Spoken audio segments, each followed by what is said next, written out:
En efecto, dice, la fuerza del pueblo que no tiene jefe es más terrible. Un jefe siente su responsabilidad, y piensa, pero el pueblo en su ímpetu no conoce el peligro al que se lanza. Puede aplicarse esta reflexión a un estado despótico, el cual es como un pueblo sin tribunos, y a una monarquía, en la que el pueblo tiene algo equivalente en cierta manera a los tribunos. Efectivamente, siempre se ve que en los movimientos el gobierno despótico, el pueblo, guiado por sí mismo, lleva las cosas tan lejos como pueden ir. Todos sus desórdenes son extremados, en tanto que en las monarquías rara vez son llevados al exceso. Los jefes temen por sí mismos, tienen miedo de ser abandonados. Los poderes intermedios no quieren que el pueblo se les ponga encima.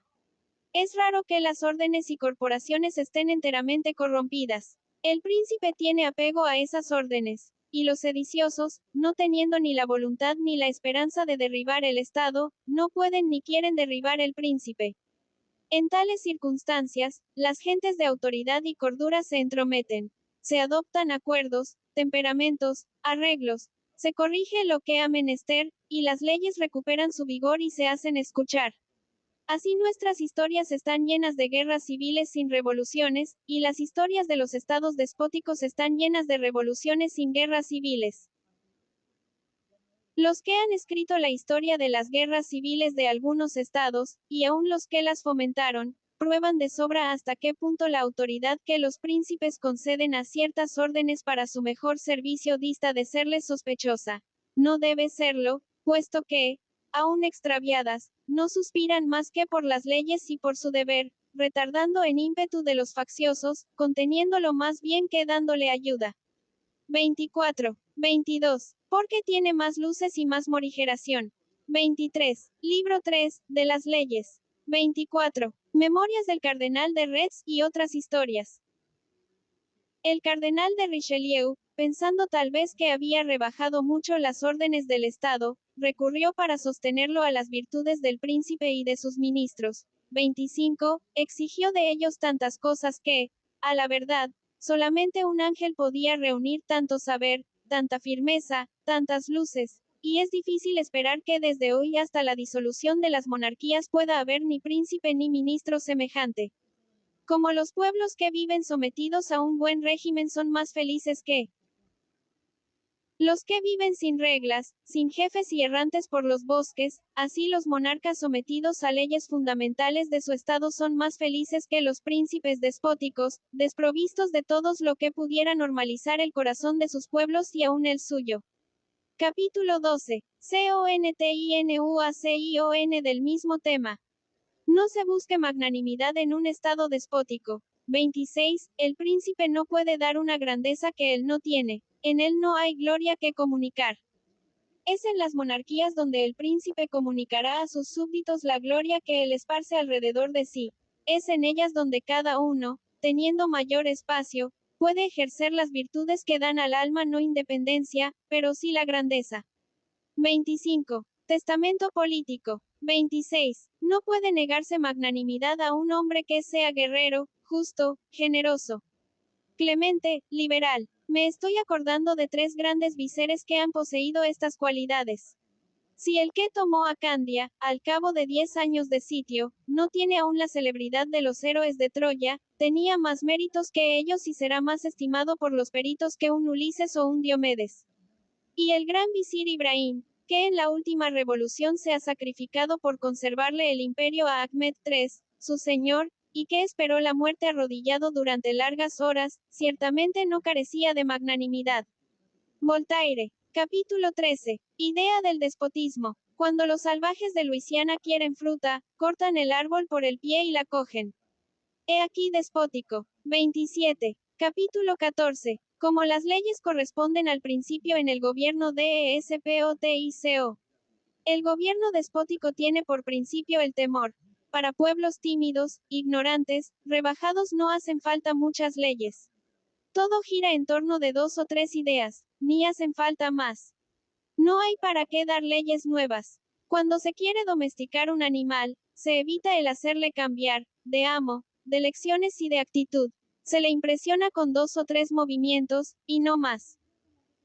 El príncipe que, encerrado, vive entregado al deleite, no salir de su morada sin disgustar a todos los que en ella le retienen. Les asusta la idea de que vayan a otras manos su persona y su poder. 28. A la guerra no suele ir en persona, y tampoco se fía de sus lugartenientes. Un príncipe así, acostumbrado en un palacio a no encontrar ninguna resistencia, ni concibe que se la opongan con las armas en la mano. Cuando la encuentra se indigna y hace la guerra guiado por la ira y la venganza, nunca por la idea de.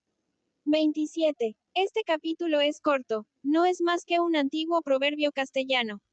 El sabio rey de Castilla Alfonso X decía, poda sin dañar. Es lo mismo que repite Saavedra Fajardo, otro español, en sus meditaciones políticas, y lo que otro español, Ustaris, verdadero hombre de Estado, recomienda sin cesar en su teoría práctica del comercio, donde dice, el labrador, cuando necesita leña, corta unas ramas, no derriba el árbol. Voltaire. 28. Las mujeres y los eunucos no conocen más mundo que el serrallo y tienen por gran desdicha el perder de vista al príncipe, aunque sea por pocas horas. Así se oponen con toda su influencia a todo proyecto de guerra o de conquista.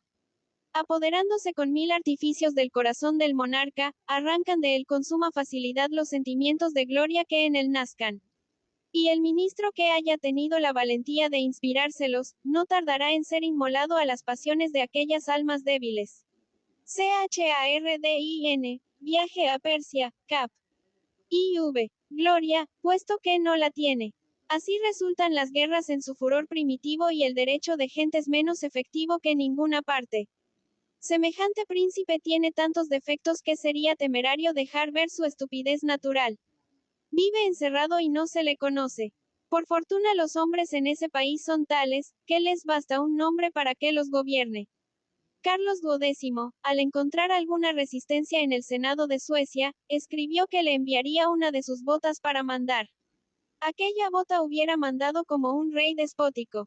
Si cae prisionero el príncipe, se le da por muerto, otro ocupa el trono.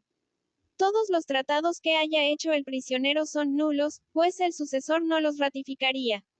En efecto, como él es el Estado, las leyes, el soberano y todo, en cuanto deja de serlo ya no es nada. Si no se le diera por muerto, quedaría el Estado destruido.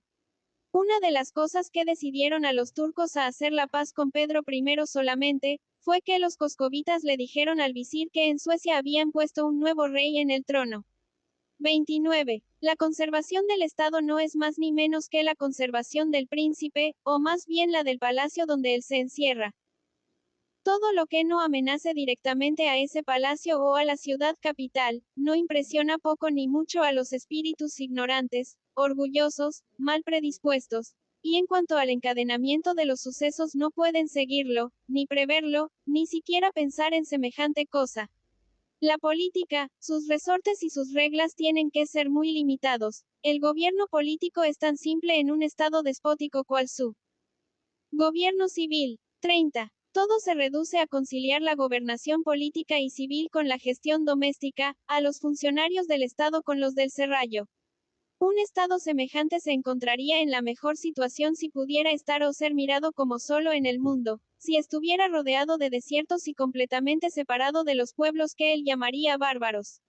31. No pudiendo contar con la milicia, será bueno que destruya una parte de sí mismo. 29. PUSSENDORFF, Historia Universal.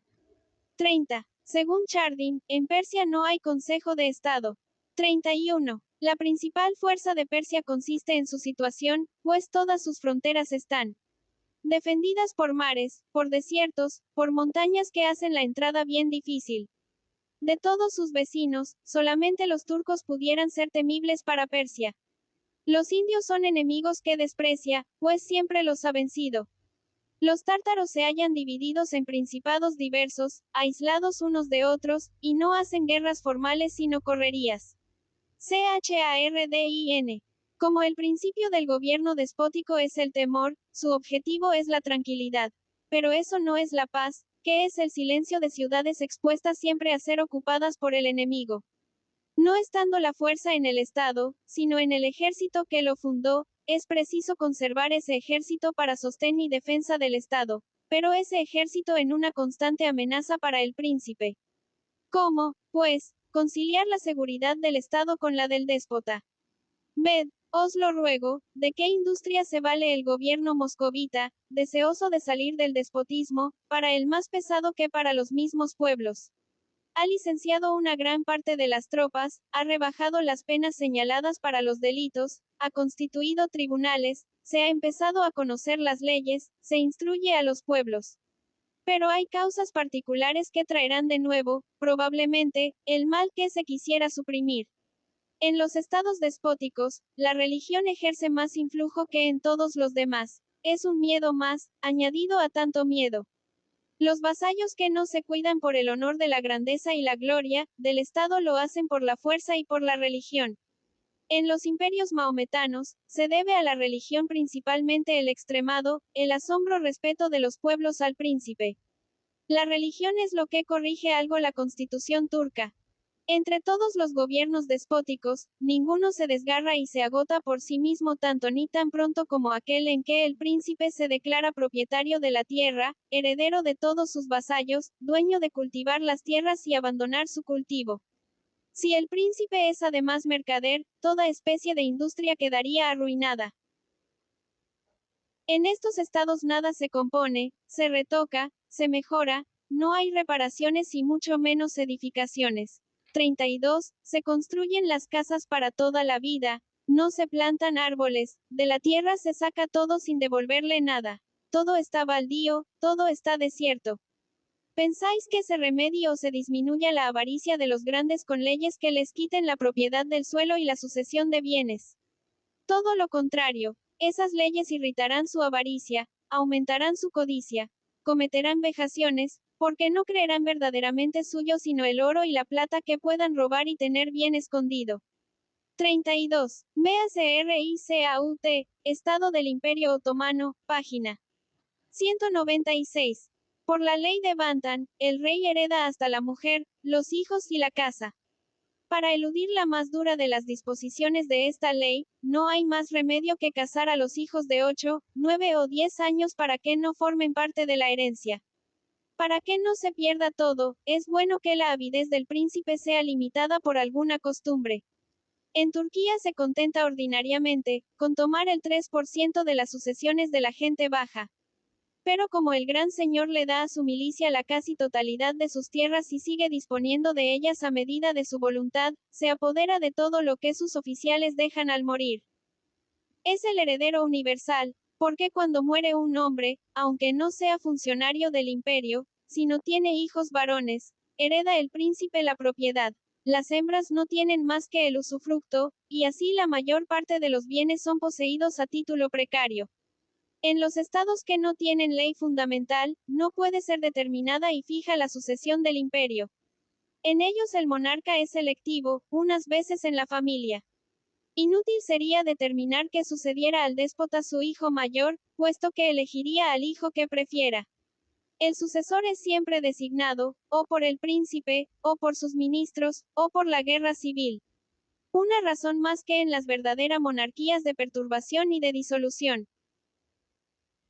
Todos los príncipes de la familia real tienen igual capacidad para que se les elija, de los cuales resultan algunas veces que al subir al trono hace degollar a sus hermanos, como en Turquía, o manda a que se les saquen los ojos, como en Persia, o que se les atormente hasta enloquecerlos, como en Mongolia, o, si no se toman estas precauciones, cada sucesión a la corona es una sangrienta guerra civil, como en Marruecos. Según las constituciones de Moscovia, 33, el zar puede elegir por sucesor a quien mejor le parezca, sea o no de su familia. Esta manera de elegir monarca es origen de 1000 revoluciones y hace tan inseguro el trono como la sucesión es arbitraria. El orden de sucesión es una de las cosas que al pueblo más le interesa conocer, y el mejor es el que se ve más claro, como el nacimiento o cierta calidad. Con este régimen tienen una traba las intrigas, se apagan las ambiciones, se evitan pretensiones más o menos justificadas. Cuando se ha establecido la sucesión por una ley fundamental, un solo príncipe Es el sucesor, no tienen sus hermanos derecho alguno, real ni aparente, para disputarle la corona. Imposible hacer valer, ni invocar, ni presumir siquiera la voluntad del padre. No hay, por consiguiente, para qué matar a los hermanos del rey ni a nadie. Pero en los estados despóticos, absolutistas, donde los hermanos del príncipe son a la vez sus esclavos y sus rivales, exige la prudencia que se les inutilis, que les haga desaparecer, particularmente en los países mahometanos en que la religión considera la victoria o el éxito como un juicio de Dios, de suerte que en esos países nadie es soberano de derecho, sino solo de hecho. 33. Véase especialmente la de 1722. La ambición es más vehemente en los estados en que los príncipes de la sangre saben que, si no suben al trono, han de ser asesinados o presos, que acá entre nosotros, donde los príncipes de la familia real gozan de consideraciones y ventajas, insuficientes quizá para satisfacer una ambición desmedida, pero suficientes para la satisfacción de los deseos moderados. Los príncipes de los estados despóticos han abusado siempre del maridaje. Toman para sí varias mujeres, sobre todo en la parte del mundo en que el despotismo se ha naturalizado, por decirlo así, que es Asia. Tienen tantos hijos, que no pueden quererlos a todos igualmente ni los hermanos quererse unos a otros. 34. La familia reinante se asemeja al Estado. Es demasiado débil y su jefe demasiado fuerte. Parece extensa y se reduce a nada. Artajerjes exterminó a todos los hijos que se conjuraron contra él. No es verosímil que 50 hijos conspiren contra su padre, pero menos verosímil es que si hubieran conjurado por no haber querido el cederle su concubina al hijo primogénito. Es más natural creer que toda fuera una de tantas intrigas de los serrallos de Oriente, lugares en que reinan la maldad, el artificio, la astucia bajo el secreto de la callada noche, recintos misteriosos en que el viejo soberano se torna cada día más imbécil y es el primer prisionero del palacio real. Después de todo lo dicho, parecería natural que la naturaleza humana se resolviera con indignación y se sublevara sin cesar contra el gobierno despótico. Pues nada de eso. A pesar del amor de los hombres a la libertad y de su odio a la violencia, la mayor parte de los pueblos se han resignado al despotismo. Esta sumisión es fácil de comprender. Para fundar un gobierno moderado es preciso combinar las fuerzas, ordenarlas, templarlas, ponerlas en acción, darles, por así decirlo, un contrapeso, un lastre que las equilibre para ponerlas en estado de resistir unas a otras. En esta obra maestra de legislación que al azar produce rara vez y que rara vez dirige la prudencia. El gobierno despótico, al contrario, salta a la vista, es simple, es uniforme en todas partes. Como para establecerlo hasta la pasión, cualquiera sirve para eso. Capítulo 15. Continuación del mismo asunto. En los climas cálidos, que es donde ordinariamente reina el despotismo, 35, las pasiones se dejan sentir más pronto y se amortiguan antes. 36, el espíritu es más. 34. Artajerjes tuvo 115 hijos, de los que solo 3 eran legítimos. 50. Conspiraron contra su padre y les hizo dar muerte. 35. Todavía reina desenfrenado en Rusia uno de los climas fríos del continente. 36. Véase el libro en que se habla de las leyes en sus relaciones con los climas. Precoz. El peligro de disipar los bienes es menos grande. Es menos frecuente el trato entre los jóvenes. Los casamientos son tempranos. Se puede ser mayor de edad mucho antes que en nuestros climas de Europa. En Turquía, la mayoridad comienza a los 15 años. 37. No puede haber cesión de bienes. En un régimen bajo el cual nadie tiene fortuna asegurada. La hipoteca es imposible, se presta a la persona más que a los bienes. La cesión de bienes es cosa de los gobiernos moderados, singularmente de las repúblicas, por la mayor confianza que se tiene en la probidad de los ciudadanos y por la blandura que se debe inspirar una forma de gobierno que cada cual considera habérsela dado él mismo. Si los legisladores de la República Romana hubieran establecido la cesión de bienes, aquella república no hubiera pasado por tantas sediciones en las luchas intestinas. 38. Se habrían evitado muchos males, así como el peligro de ensayar tantos remedios. La pobreza y la inseguridad de las fortunas es lo que naturaliza la usura en los estados despóticos, aumenta el interés del dinero en proporción al peligro de perderlo. Por todos lados se va hacia la miseria en esos países desgraciados. Todo falta en ellos, hasta el recurso de acudir al préstamo. De eso proviene que un mercader no pueda hacer negocios. Las operaciones comerciales son limitadísimas. Si almacena muchas mercancías, pierde por los intereses más de lo que las mercancías le han de hacer ganar. Las leyes comerciales no se cumplen, se reducen a formalidades de simple policía. El gobierno jamás podría ser injusto sin tener manos que hicieran las injusticias. Ahora bien, esas manos trabajan para sí. El peculado, por consiguiente, es natural en los estados despóticos. Siendo en ellos cosa corriente dicho crimen, las confiscaciones son en ellos útiles. Así se alivia al pueblo. El dinero que se saca de las confiscaciones es un tributo importante, que el príncipe obtendría difícilmente de sus pobres y arruinados súbditos. 37. La GUILLETIERE, la ceremonia antigua y moderna. 38. Al fin la estableció la ley Julia, Session Bonorum.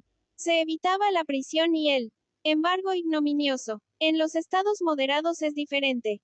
Las confiscaciones harían las propiedades tan inseguras como en los estados que imperan la arbitrariedad y el despotismo. Serían un despojo de hijos inocentes. Para castigar a un culpable se acabaría con el bienestar de una familia entera.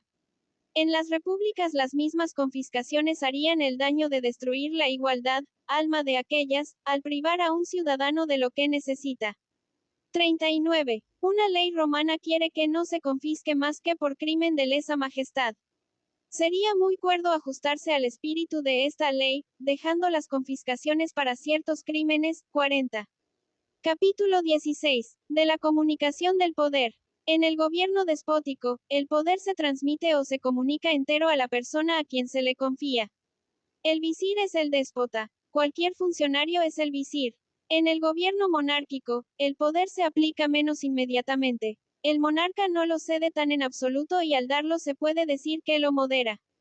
41. De tal suerte distribuye su autoridad, que siempre se queda el mismo con la mayor parte. Por eso en la mayoría de los estados monárquicos, los gobernadores de las ciudades no dependen tanto del gobernador de la provincia que no dependan más todavía del jefe del estado, y los oficiales de las tropas no dependan tan exclusivamente del general en jefe que no dependan más aún del príncipe. En la mayor parte de las monarquías se ha dispuesto, con acierto, que los que abarcan un mando un poco extenso no formen parte de ninguno de los cuerpos a sus órdenes, de manera que no teniendo mando sino por la voluntad particular del príncipe, se puede decir que están en servicio activo y no lo están, puesto que unas veces funcionarán y otras no, según lo que el príncipe disponga. Esto es incompatible con la monarquía despótica, pues si en esta hubiera algunos que sin tener empleo gozarán de títulos o prerrogativas, habría en el Estado hombres que serían grandes por sí, como si dijéramos por derecho propio, lo que no concuerda con la índole de este gobierno. 39. Me parece que en la República ateniense estaban demasiado por las confiscaciones. 40. Admitirlas para toda suerte de delitos, es crear tiranos y enriquecer delatores. 41. UTS Fibulducius Luman Soleham Jam Cadentis. No hay más ley que la voluntad del príncipe, ¿cómo ha de cumplirse el magistrado que ni la conoce ni puede conocerla? Ha de hacer él también su propia voluntad. Si el gobernador de una ciudad fuera independiente del Bajá habría que andar todos los días buscando temperamentos de concordia, y un gobierno despótico sería una cosa absurda. Por otra parte, si el gobernador de una localidad pudiera no obedecer, ¿cómo el de la provincia podría responder con su cabeza? En este gobierno, la autoridad no puede ser discutida ni mermada. La del último de los magistrados es tan cabal y tan indiscutible como la del déspota. En las monarquías templadas hay una ley discreta y conocida. El más ínfimo de los magistrados puede ajustarse a ella. Pero en las monarquías despóticas, donde no hay más ley que la voluntad del príncipe, ¿cómo ha de cumplirse el magistrado que ni la conoce ni puede conocerla? Y así es el despotismo. Capítulo 17. De los presentes. Es de uso corriente en los países despóticos el no acercarse a un personaje de cierta elevación con las manos vacías, se hacen regalos, 42, a los mismos reyes. El emperador de Mogol no recibe las peticiones de sus vasallos como antes no le den alguna cosa. 43. Estos príncipes corrompen sus propias gracias. Todo esto debe suceder en un gobierno en que nadie es ciudadano, donde es general la idea de que el superior no debe nada al inferior, donde el primero no está obligado a nada ni hay más lazo entre los hombres que el castigo, donde, por último, es raro hacer peticiones y más todavía formular quejas. En una república, los presentes son una cosa repugnante, porque la virtud no tiene necesidad de ellos. En una monarquía, el honor hace más odiosas aún tales ofrendas. Pero en un estado despótico no existen el honor ni la virtud, por lo que todo se hace mirando a la utilidad y a las comodidades de la vida. 42. En Persia, dice Chardin, no se solicita nada sin llevar un presente. Los más pobres e infelices no se presentan a los grandes, ni a nadie a quien hayan de pedir algún favor, sin ofrecerles algo. Y todo lo admiten aún los más altos señores, frutas, pollos, un cordero, pues cada uno da lo que puede y lo que le proporciona su oficio. Los que no tienen oficio dan dinero. Es un honor el recibir esta especie de presente, y se reciben en público, nadie se recata para hacerlos no para recibirlos. Esta costumbre es universalmente practicada en los países de Oriente y tal vez sea una de las más antiguas. Chardin, C.P. Sí de la descripción de Persia. N. De la. Creo que esta costumbre estaba establecida entre los régulos, lombardos, ostrogodos, visigodos, burguiñones y francos. Según Joinville, el rey San Luis también admitía presentes. La costumbre la han conservado hasta nuestros días los reyes de Polonia. N. De Voltaire. 43. Colección de viajes que han servido para establecer la Compañía de las Indias, tomo I. Página 80. Pensando en republicano, quería Platón que se impusiera pena de muerte al que admitiera presentes por cumplir con su deber. 44. No hay que tomar, decía, ni por las cosas buenas ni por las malas. Mala era la ley romana que permitía a los magistrados admitir presentes, con tal que no pasaran de una pequeña y determinada suma cada año. Aquel a quien no se le da nada, aquel a quien se le da algo, quiere más, y luego quiere mucho. Capítulo 18. De las recompensas que el soberano da. En los gobiernos despóticos, en los cuales, como ya hemos dicho, lo que determina a obrar es la esperanza de las comodidades de la vida, el príncipe que recompense no puede hacerlo de otro modo sino dando dinero. En una monarquía regida por el honor, el monarca no recompensaría más que otorgando distinciones, si las distinciones que el honor ha establecido no entregarán el lujo que trae consigo mayores necesidades. Recompensa, pues, con distinciones que lleven a la fortuna. Pero en una república en que la virtud es lo que impera, motivo que se basta a sí mismo y que excluye todos los demás, el Estado no recompensa más que dando testimonio de virtud. Es regla general que la prodigalidad de recompensas en una monarquía y en una república es signo de decadencia, porque prueban que sus principios se han adulterado, se han corrompido, que la idea del honor ha perdido su poder, que la calidad de ciudadano importa poco.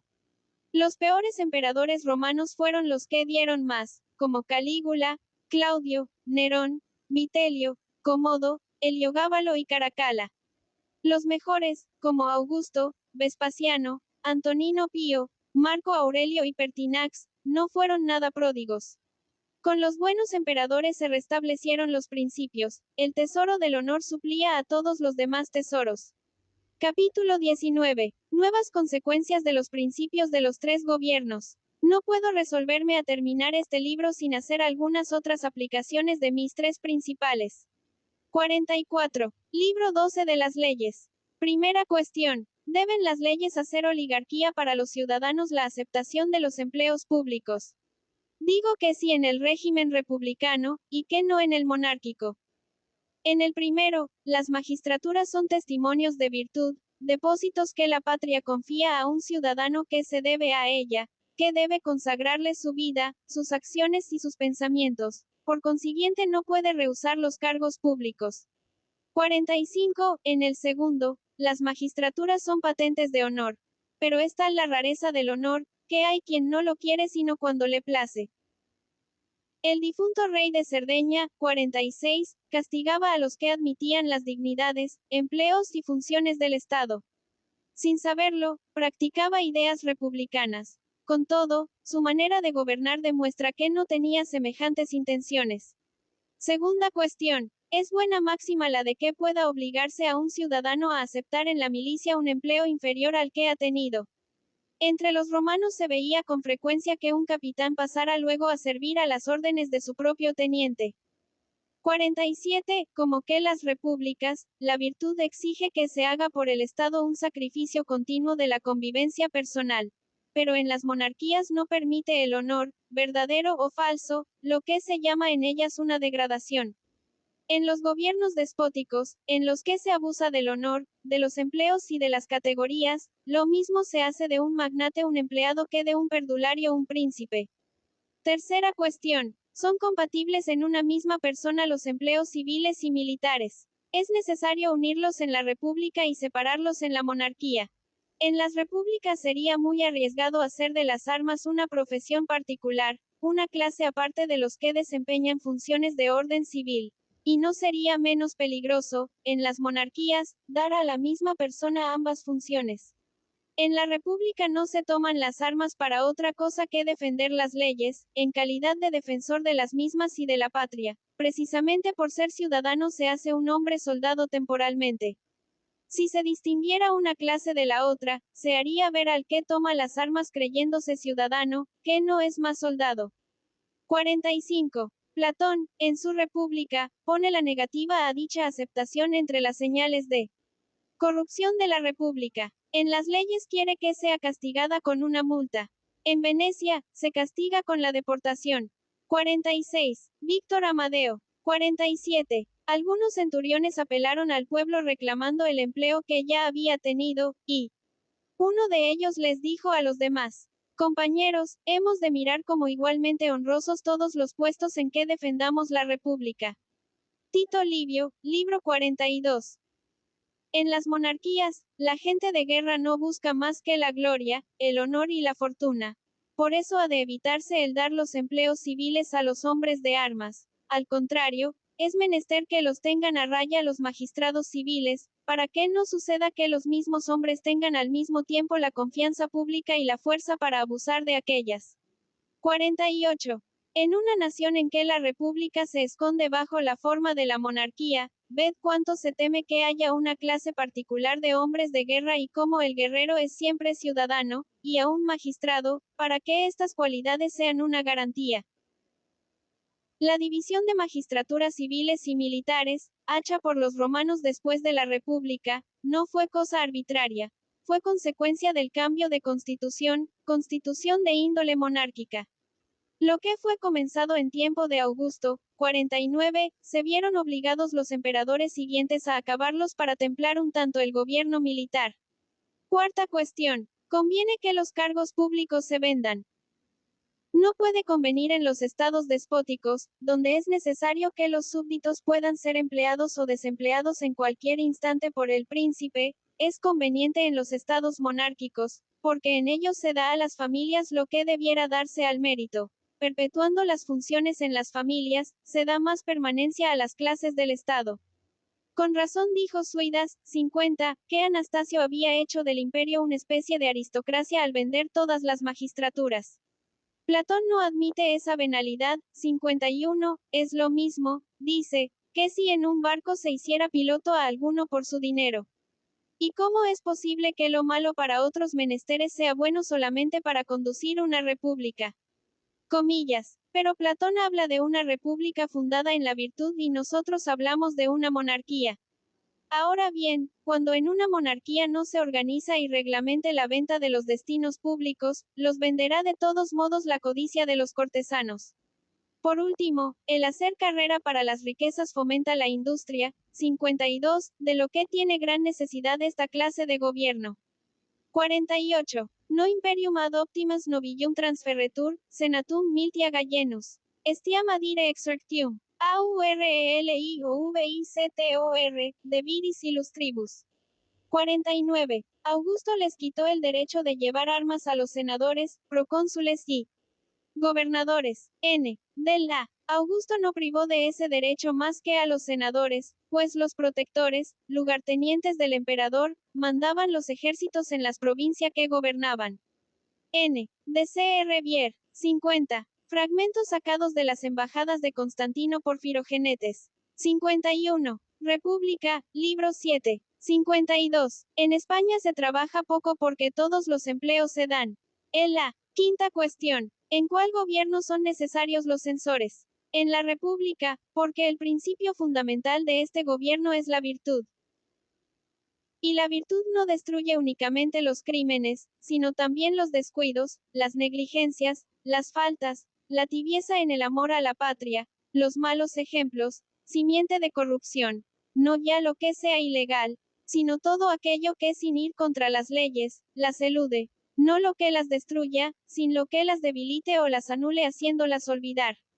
Todo esto debe ser corregido por los censores. Nos asombra el castigo impuesto a aquel aeropagita que había matado un gorrión cuando, perseguido este por un gavilán, había buscado refugio entre sus brazos. No nos extraña menos que el aeropago mandará matar a un niño que le había sacado los ojos a un pájaro. Hay que fijarse de que no se trata de una condena por determinado crimen, sino de juicio de costumbres en una república fundada en la moral. En las monarquías no hacen falta los censores, se fundan en el honor, y la naturaleza del honor es tener por censor a todo el universo. Todo hombre que falta al honor queda sometido a la censura, aun de los que no lo tienen. En las monarquías, los censores serían minados por los que habían de ser objeto de las censuras. Contra la corrupción de una monarquía no podrían nada, pero podría mucho contra ellos la misma corrupción. En los gobiernos despóticos, desde luego se comprende que los censores no tienen cabida. El ejemplo de China parece desmentir la afirmación, pero ya veremos en el curso de esta obra las razones singulares por las que allí los tienen. 53. 53. La censura es muy buena, en general, para mantener en un pueblo todos los prejuicios útiles a los gobernantes, para conservar en una corporación todas las preocupaciones derivadas del espíritu de cuerpo. En Roma estableció el Senado la censura como traba a las facultades tribunicias. Era un instrumento de tiranía. El temor de ser descalificado por el censor era tanto más terrible cuando mayor el apego a los honores, a las distinciones, a las preeminencias.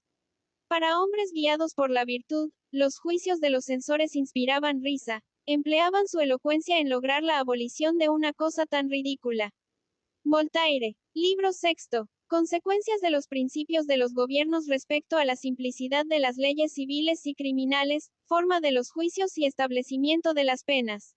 Capítulo primero. De la simplicidad de las leyes civiles en los diversos gobiernos. El gobierno monárquico no admite leyes tan simples como es despótico. Necesita tribunales. Estos tribunales dictan decisiones. Las decisiones de los tribunales deben ser conservadas, deben ser aprendidas, para que se juzgue hoy como se ha juzgado ayer y para que la propiedad y la vida de los ciudadanos tengan en las decisiones precedentes fijos, tan fijos y seguros como la constitución fundamental del Estado. En la monarquía, la administración de una justicia que no solo decide de la vida y de la hacienda, sino también del honor exige pesquisas más escrupulosas. La delicadeza y parsimonia del juez aumentan a medida que es más grande el deposita y mayores los intereses dependientes de su decisión. No es extraño, pues, que las leyes en los estados monárquicos tantas reglas, tantas restricciones, tantas derivaciones que multiplican los casos particulares y convierten en arte la razón misma. Las diferencias de clase, de origen, de condición, que tanto importan en el monárquico régimen, traen consigo distinciones en la naturaleza de los bienes. Las leyes relativas a la constitución del Estado pueden aumentar el número de los distingos. Así ocurre entre nosotros que los bienes son propios por diversos títulos, totales parafernales, paternos o maternos, muebles o inmuebles, vinculados o libres, nobles o plebeyos, heredados o adquiridos. Cada clase de bienes se halla sujeta a reglas particulares y hay que seguirlas para resolver, lo que disminuye la simplicidad. En nuestros gobiernos, los feudos se han hecho hereditarios. Ha sido necesario que la nobleza disfrute de alguna propiedad, es decir, que los feudos tengan cierta consistencia para que su propietario se halle en estado de servir al príncipe. Esto ha debido producir no pocas variedades. Por ejemplo, hay países que los feudos son divisibles entre hermanos, otros en que los segundones han podido tener siquiera la subsistencia segura. Conocedor el monarca de todas sus provincias, puede establecer leyes diversas o respetar las diferentes costumbres, las usanzas de cada una de ellas. Pero el déspota no entiende de esas cosas ni atiende a nada. Quiere la uniformidad en todo. Quiere nivelarlo todo. Gobierna con una rigidez que es siempre igual. Según se multiplican en las monarquías, las sentencias de los tribunales, quedan sentadas jurisprudencias a veces contradictorias. Los tribunales deciden en los casos de contradicción, la cual proviene de que los jueces que van sucediéndose no piensan todos lo mismo, o de que los casos, aun siendo semejante, no son idénticos, o de que los mismos casos no siempre son bien defendidos, o por una infinidad de incidentes y de abusos que se ven en todo lo que pasa por las manos de los hombres. Es un mal inevitable que el legislador corrige de tiempo en tiempo como contrario al espíritu de los gobiernos constitucionales. Cuando hay necesidad de recurrir a los tribunales de justicia, es invocando la Constitución y no las contradicciones y la incertidumbre de las leyes.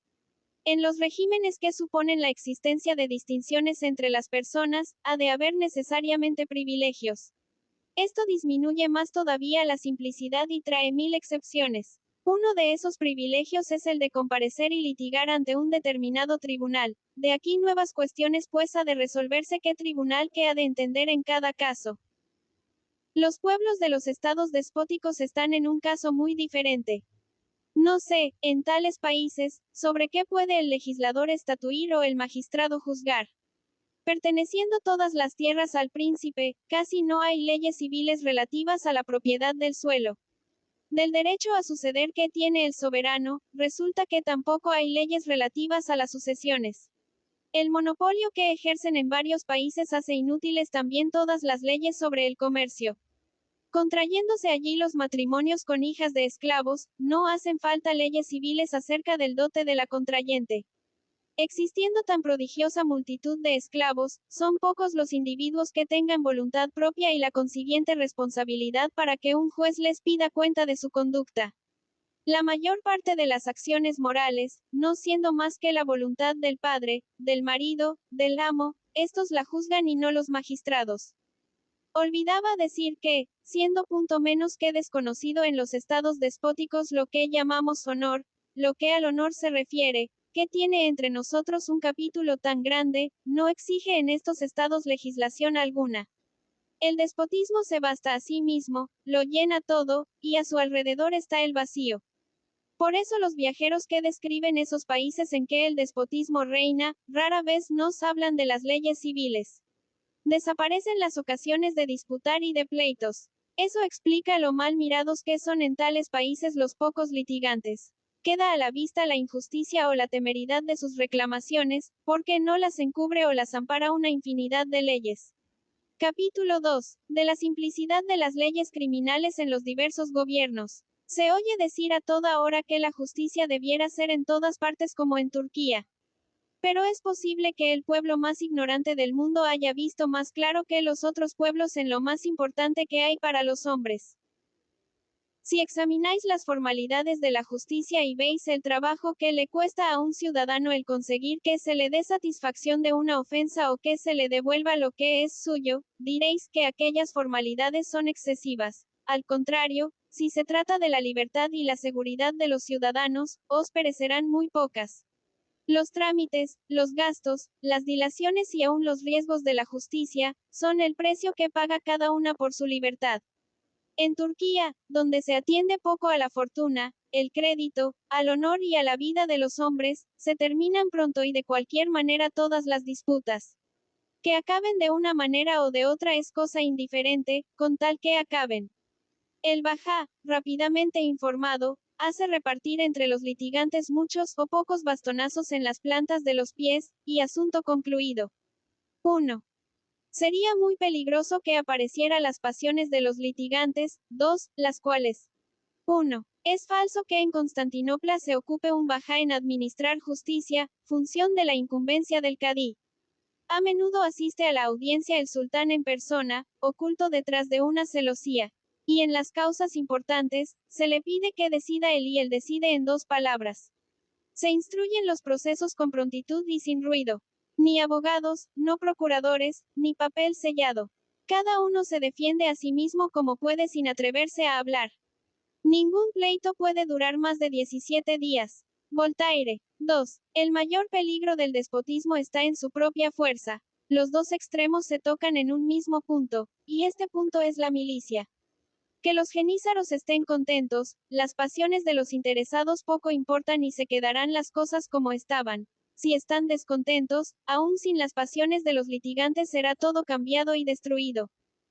En los gobiernos templados, las pasiones de los litigantes fomentan odios particulares, siembran rencillas, dividen las familias, perturban la paz social, aminoran el patriotismo, desmoralizan al pueblo y perjudican a los intereses del Estado.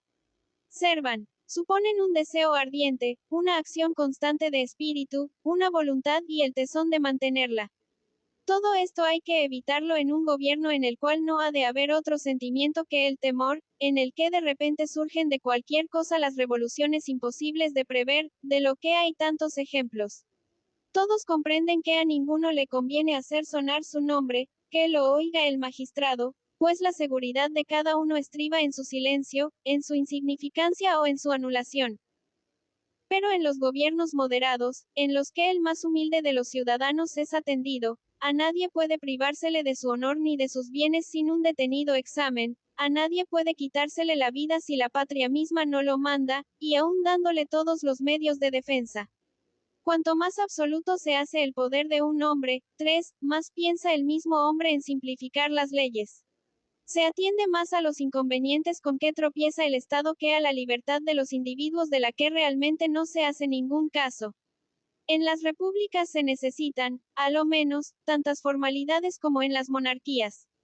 En una y otra forma de gobierno, aumentan las mismas formalidades en razón directa de la importancia que se da y la atención que se presta al honor, la fortuna, la vida y la libertad de todos y cada uno de los ciudadanos. Los hombres son todos iguales en el régimen republicano. Son iguales en el gobierno despótico. En el primero, porque ellos lo son todo. En el segundo, porque no son nada. Capítulo 3. ¿En cuáles gobiernos y en qué casos debe JUZGARSE por un texto preciso de la ley? Cuanto más se acerca la forma de gobierno a la república, más fija debe ser la manera de juzga. Y era un vicio de la república de la cedemonia que los magistrados juzgaran arbitrariamente, sin que hubiera leyes para dirigirlos. En Roma, los primeros cónsules juzgaban de igual manera, hasta que se notaron los inconvenientes y se hicieron las leyes necesarias. 3. César, Cromwell, etc. En los estados despóticos no hay leyes, el juez es guía de sí mismo. En los estados monárquicos hay una ley. Si es terminante, el juez la sigue. Si no lo es, busca su espíritu. En los estados republicanos, es de rigor ajustarse a la letra de la ley. No se le pueden buscar interpretaciones cuando se trata del honor de la vida o de la hacienda de un ciudadano. En Roma, los jueces declaraban solamente si el acusado era culpable o no. La pena correspondiente a su culpa estaba determinada en la ley. En Inglaterra, los jurados deciden si el hecho sometido a ellos está probado o no. Si está probado, el juez pronuncia la pena correspondiente al delito, según la ley. Para esto, con tener ojos le basta. Capítulo IV. De la manera de enjuiciar. Resultan de aquí las diferentes maneras de enjuiciar. En las monarquías, los jueces toman la manera de los árbitros, deliberan juntos, se comunican sus pensamientos y se ponen de acuerdo. Cada uno modifica su opinión hasta conciliar con la del otro. En todo caso, los que estén en minoría se adhieran al parecer de lo más. Esto no está en la índole de la república. En Roma y en las ciudades griegas, los jueces no se comunicaban entre sí ni necesitaban conciliarse. Cada uno emitía su juicio de una de estas 3 maneras: absuelvo, condeno, aclárese. 4. Se suponía que juzgaba el pueblo, pero el pueblo no es jurisconsulto. Las modificaciones y temperamentos de los árbitros no son para él. Hay que presentarle un solo objeto, un solo hecho, para que vea solamente si debe condenar, absolver o aplazar el juicio. Los romanos, siguiendo el ejemplo de los griegos, introdujeron fórmulas de acciones y reconocieron la necesidad de dirigir cada asunto por la acción que le era propia. Esto era necesario en su manera de juzgar. Había que fijar el estado de la cuestión, para que el pueblo lo viera y no cesara de tenerlo delante de los ojos. De lo contrario, en el curso de un negocio duradero cambiaría continuamente el estado de la cuestión y nadie se entendería. Se siguió de eso que los jueces entre los romanos, se ajustaban estrictamente a la cuestión, no concediendo nada más, sin aumentar, disminuir ni modificar lo que correspondiera. Los pretores, sin embargo, idearon otras fórmulas de acción, llamadas ex bona fide, en las que el juez tenía más a su disposición la manera de sentenciar. Esto era más conforme al espíritu de la monarquía. Así pueden decir los jurisconsultos franceses. En Francia, todas las acciones son de buena fe. 4. Non licet. Esta fórmula significa, según Crevier, que el punto no estaba suficientemente claro. P. Capítulo V. ¿En qué gobierno puede ser juez el soberano? Maquiavelo atribuye la pérdida de la libertad de Florencia, a que no era el pueblo quien juzgaba, como en Roma, los crímenes de lesa majestad cometidos contra él. Para eso tenía designados 8 jueces, y dice Maquiavelo, pocos son corrompidos por poco. Yo adoptaría la máxima del grande hombre, pero como en tales casos el interés político se sobrepone al interés civil, y es inconveniente que el pueblo ofendido sea juez y parte, es preciso para remediarlo que las leyes provean a la seguridad de los particulares. Con esta idea, los legisladores de Roma hicieron 2 cosas. Permitieron a los acusados que se desterraran antes del juicio, y quisieron que los bienes de los condenados fuesen consagrados para que el pueblo no hiciera la confiscación. Ya veremos en el libro 11 otras limitaciones que se le pusieron al poder de juzgar que tenía el pueblo. Solón supo muy bien precaver el abuso de poder que podría cometer el pueblo en el juicio de los crímenes. Quiso que el proceso fuera revisado por el areópago y que, se creía injusta la absolución del acusado, lo acusara de nuevo ante el pueblo, y se tenía por injusta la condena, suspendiera la ejecución para que se juzgara la causa nuevamente. 5. Ley admirable, por la cual era sometido el pueblo a la revisión de la magistratura que en él más respetaba y a la suya propia. Será bueno proceder con lentitud en este género de causas, y más si el acusado está preso, para que el preso se calme y juzgue a sangre fría. En los estados despóticos, el soberano puede juzgar por sí mismo. En las monarquías no puede hacerlo, porque la constitución parecería, judiciales desaparecerían. El temor se apoderaría de todos los ánimos. En todos los semblantes se vería lo zozobra. Se acabarían la confianza, la seguridad, el honor, la monarquía. He aquí otras reflexiones. En los estados monárquicos, el príncipe es el acusador y el que ha de castigar o absolver al acusado. Si juzgara él mismo, sería juez y parte. 6. 5. Philostrato. Vidas de los sofistas, libro I. Véase la vida de Esquines. 6. En un delito hay 2 partes. El soberano, afirmando la violación del contrato social, y el acusado, negando que haya habido violación. Es indispensable que haya un tercero para decidir. Ese tercero es el magistrado, quien diera simplemente si hubo delito o no lo hubo. La sentencia debe estar en la ley. BSCARIA, CAP. IV. Además, juzgando el soberano, perdería el más bello atributo de su soberanía, el de la gracia. No podría perdonar, porque sería insensato que él mismo hiciera y deshiciera las cosas, pronunciara sus juicios y los anulara, y no querría estar en contradicción consigo mismo. Aparte de esto, resultaría una extraña confusión. No se sabría si un hombre había sido absuelto o indultado. En materia de confiscación ocurriría lo mismo. En las monarquías son para el príncipe, algunas veces, las confidencias, y pronunciadas por él, aquí también resultaría juez y parte. 7. Cuando Luis XIII quiso ser juez en el proceso del Duque de la Valette, 8, y llamó a su gabinete a varios oficiales del Parlamento y a algunos consejeros del Estado para inquirir su opinión, el presidente Bellip le dijo: es cosa rara que un príncipe emita su opinión en el proceso de uno de sus súbditos. los reyes no han reservado para sí más que el derecho de gracia, dejando las condenas para sus magistrados inferiores. Y vuestra majestad quiere ver en su presencia en el banquillo de los acusados, al que por su sentencia puede ir a la muerte dentro de una hora. No se concibe que un súbdito salga descontento de la presencia del príncipe. El mismo presidente, al celebrarse el juicio, dijo estas palabras. Es un juicio de que no hay ejemplo. Hasta hoy nunca se ha visto que un rey de Francia haya condenado en calidad de juez que por su dictamen se condene a muerte a un caballero. 9. Las sentencias dictadas por el príncipe serían fuente inagotable de injusticias y de abusos. Algunos emperadores romanos tuvieron el furor de juzgar por sí mismos. Sus reinados asombraron al universo por sus injusticias.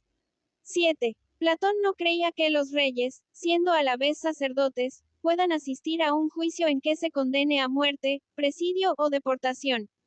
8. Véase la causa del Duc de Vallet, incluso en las Memorias de Montresor, tomo 2, página 62. 9. Sin embargo, dice una nota de Voltaire, en un tiempo tenían los pares de Francia, cuando eran acusados criminalmente, el derecho de ser juzgados por el rey, que era el primero de los pares. Francisco II dio su opinión en la causa del príncipe de Condé, tío de Enrique IV. Carlos VII votó en el proceso del Duque de Alençon, y el mismo Parlamento le había manifestado, sin previa consulta, que era su deber figurar entre los jueces como el primero de todos.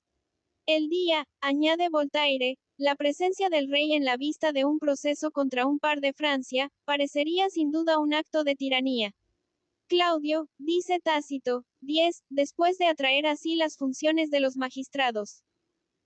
El resultado que se obtuvo fue dar ocasión a toda suerte de rapiñas. Por eso Nerón, sucesor de Claudio, para congraciarse con las gentes declaró que se guardaría de intervenir en las causas, para que ni acusadores ni acusados se expusieran al inicuo poder de algunos intrigantes. En el reinado de Arcadio según Zósimo, 11, la plaga de los calumniadores se esparció, llenó la corte y saturó el ambiente. Cuando moría un hombre, se suponía que no dejaba descendencia y se daban sus bienes por un rescripto imperial. Como el emperador era un estúpido y la emperatriz muy codiciosa, valíase ella de la insaciable ambición de sus domésticos y de sus confidentes, de suerte que, para las personas moderadas no había nada más apetecible que la muerte. Hubo una época, dice Procopio, 12, en que a la corte ni iba casi nadie.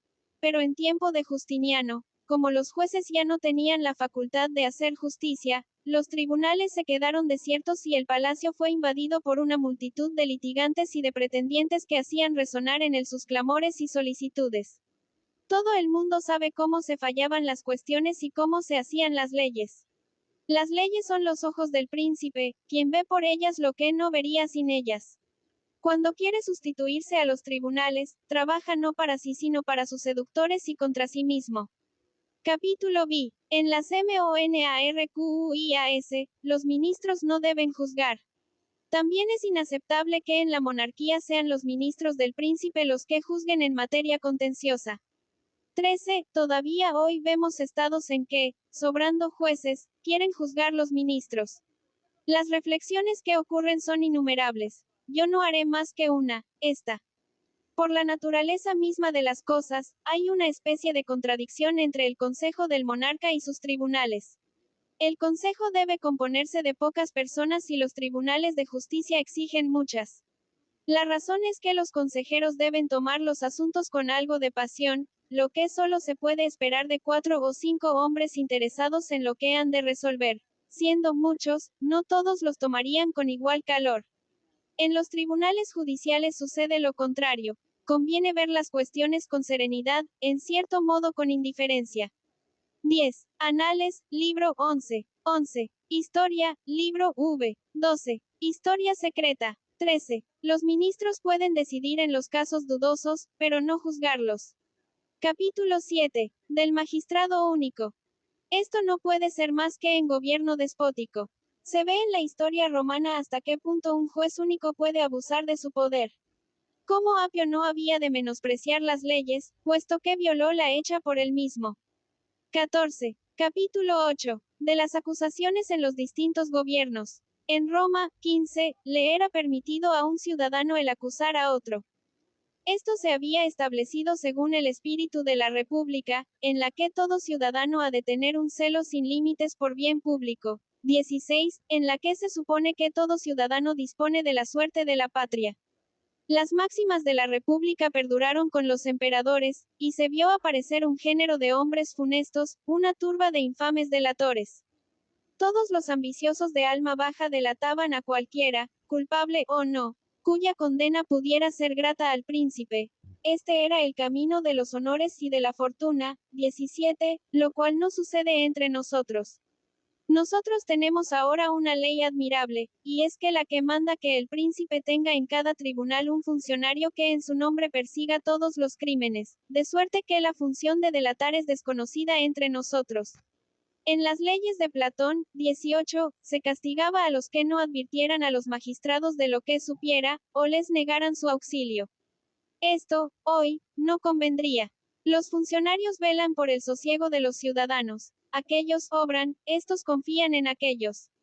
14. Véase Tito Livio, Década y, libro 3. 15. Y en otras muchas ciudades. 16. Si el espíritu de la República pide que cada ciudadano tenga un celo sin límites por el bien público, la naturaleza del corazón humano, más infalible en su acción que el espíritu político, exige que cada hombre tenga celo igualmente ilimitado por el interés de sus pasiones.